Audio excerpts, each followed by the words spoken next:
Subscribe करें हमारे YouTube channel साधना gold को और पाएं वीडियो सबसे पहले। और हाँ, बेल आइकन दबाना ना भूलें। भाई का धन हड़पने वाले को कभी भगवान नहीं मिलते,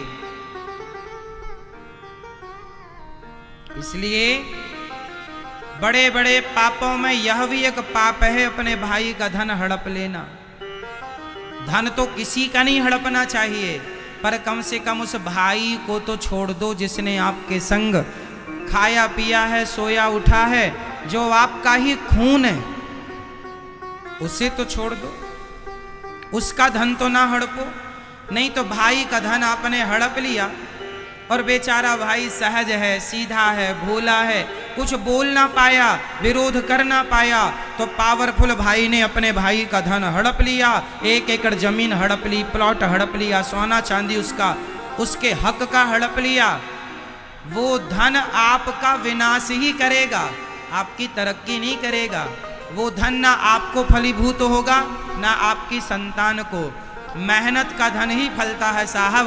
बेईमानी का धन आज तक किसी को फला होए तो बता दो। करता आदमी जरूर है बेईमानी, पर बेईमानी फलीभूत नहीं होती। करता है, नहीं मानता, लालच है, पर फलीभूत नहीं होती। आपकी नजर में ऐसे कितने लोग हैं जिन्होंने भाइयों का धन हड़पा और उनका विनाश हुआ। मेरी नजर में कई भाई लोग हैं जिन्होंने अपने भाइयों का धन हड़प लिया और बाद में उनका विनाश हो गया। कहीं अगला नंबर, आप यदि गलत रास्ते पर हैं तो ठीक कर लीजिएगा रास्ता, वरना जब ईश्वर की लाठी चलती है तो भगवान की लाठी जब चलती है तो उनकी लाठी में क्या नहीं होती मैया जी। जिनकी ईश्वर की लाठी में क्या नहीं होती, आवाज नहीं होती।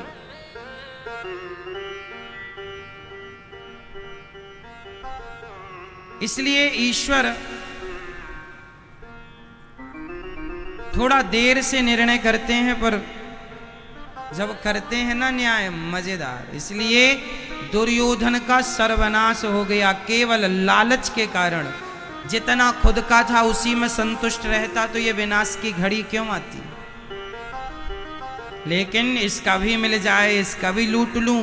खुद की पत्नी तो है ही, दूसरों के पत्नी को भी भरी सभा में उसके कपड़े उतार रहा और कहता है मेरी जंघा में आके बैठ जाओ। लो, तेरी खुद की पत्नी नहीं है मूर्ख आदमी, खुद की लुगाई है, पर दूसरों की पत्नी को कहता है मेरी जांघ में आके बैठ जाओ। अब ऐसों का सर्वनाश नहीं होगा तो क्या होगा, बोलो मेरी मां। इसलिए अपने धन में, अपनी पत्नी में संतुष्ट रहना चाहिए। जितना मेरे पास है, मैं बासी रोटी खाता हूं नमक के संग, उसमें भी हमें खुश रहना चाहिए। हम बासी खा के सुखी रहें, पर पड़ोसी 56 भोग खाता हो, हमें कोई फर्क ना पड़े कि वो क्यों खाता है या कैसे खाता है। हम क्या खा रहे हैं, हमें इससे खुश रहना चाहिए। हमारे पास बासी रोटी है, नमक रोटी है, जो है विधाता दे रहे हैं, हम खा रहे हैं। इसका अर्थ ये नहीं कि हम नमक रोटी खा रहे हैं, तुम 56 भोग खा रहे हो तो हम तुम्हारा 56 भोग छीनने की कोशिश करें। ये न्याय नहीं है। और दुर्योधन ने यही किया, पांडवों का धन हड़पा, सर्वनाश। महाभारत रोक सकता था कोई? खुद दुर्योधन रोक सकता। इसलिए कहता हूं कि जब आपके अंदर गलत विचार आए तो सत्संग करो, बड़ों की मानो, सुनो, गलत निर्णय मत लो। वह एक निर्णय सारी जिंदगी रुलाएगा, एक गलत निर्णय। चलो अब आगे चलते हैं। जब भगवान श्री कृष्ण शांति दूत बनकर आए तो माता गांधारी ने कहा, कन्हैया मेरे पुत्र को क्षमा कर दो कन्हैया, मुझे माफ कर दो कन्हैया। तुम आए और तुम्हारा हमने कोई सम्मान नहीं किया, हमारे दुष्ट दुर्योधन ने तुम्हारा अपमान कर दिया। तब वहां भगवान श्री कृष्ण ने कहा, माँ यदि माफी मांगनी ही है तो मुझसे ना मांगो, अपने बेटे दुर्योधन से माफी मांगो। गांधारी को चक्कर आया, कन्हैया मैं अपने बेटे से माफी क्यों मांगू? माँ इसलिए माफी मांगो क्योंकि आपने सही वक्त पर पुत्र को सही संस्कार दिए होते तो आज ये महाभारत की स्थिति उत्पन्न ना होती। आप इसलिए माफी मांगो कि बेटा मैं तुझे सही संस्कार ना दे पाई, इसके लिए माफ कर दो। आपसे मेरा एक सवाल है, आप कौन सी मां हो? महाभारत में दो माओं का नाम ले रहा हूं मैं। एक मां है कुंती मां, एक माता है कुंती माता और एक माता है गांधारी माता। आप कौन सी माता बनना पसंद करोगी, गांधारी माता या कुंती माता? जोर से, आप कौन सी माता बनना पसंद करेंगी? गांधारी क्यों नहीं?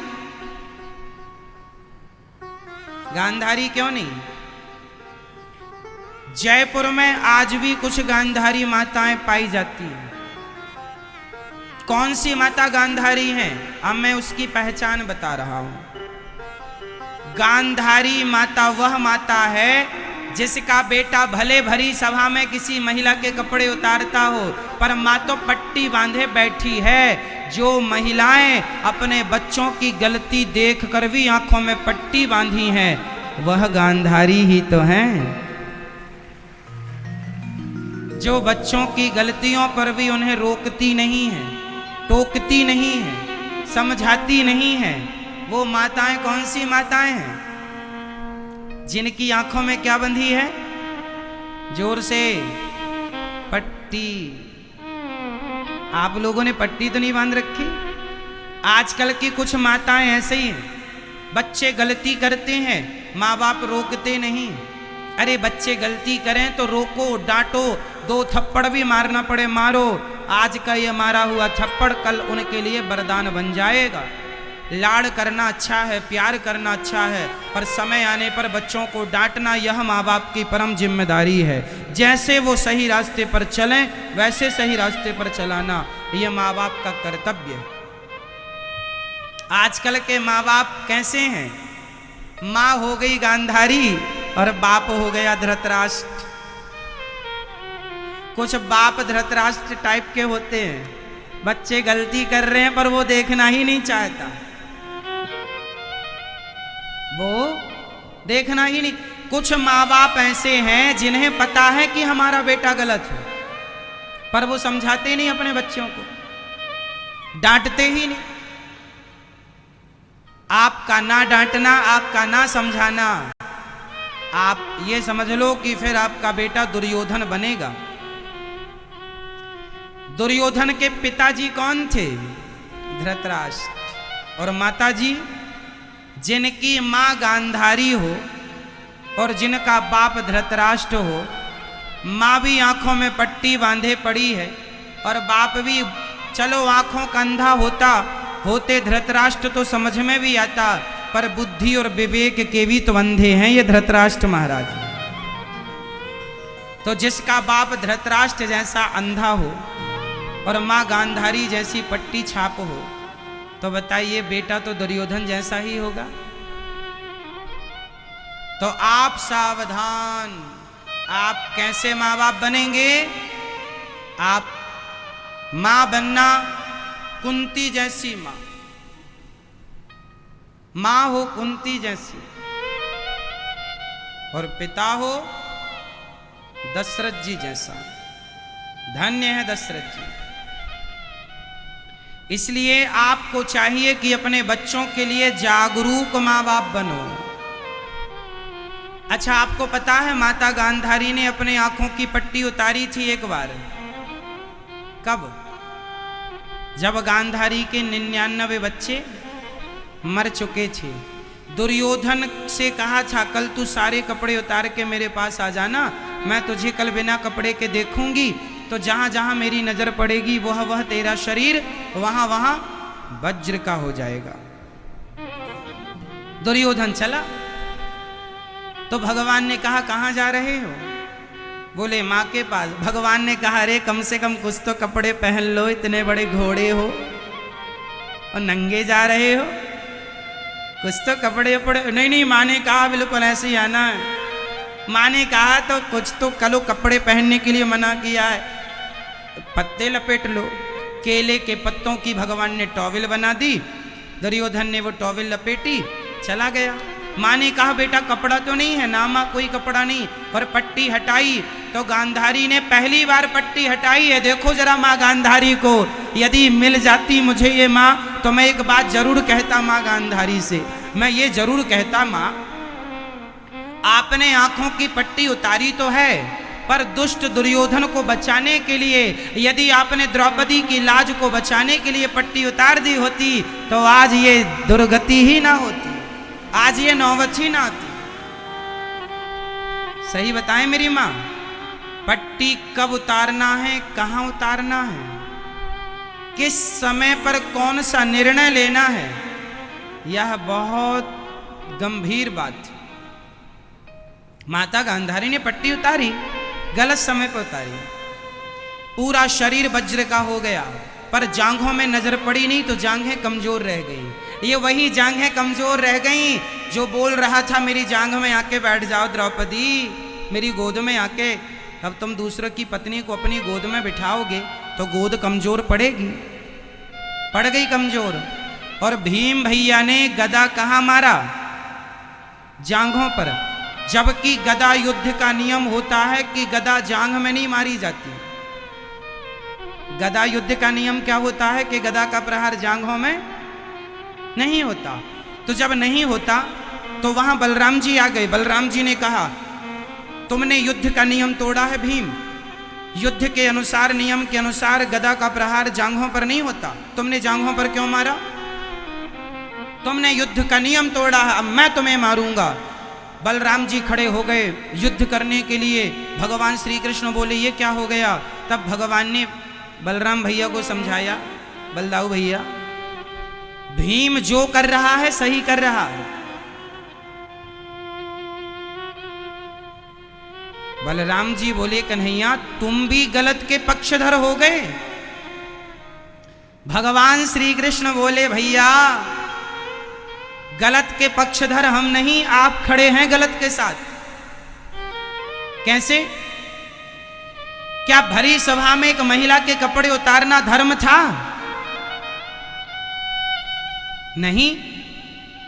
क्या भरी सभा में किसी महिला को यह कहना कि मेरी गोद में आकर बैठ जा, क्या यह धर्म था? बोले नहीं। तो तुम्हारे इस दुर्योधन ने कौन से धर्म का पालन किया है?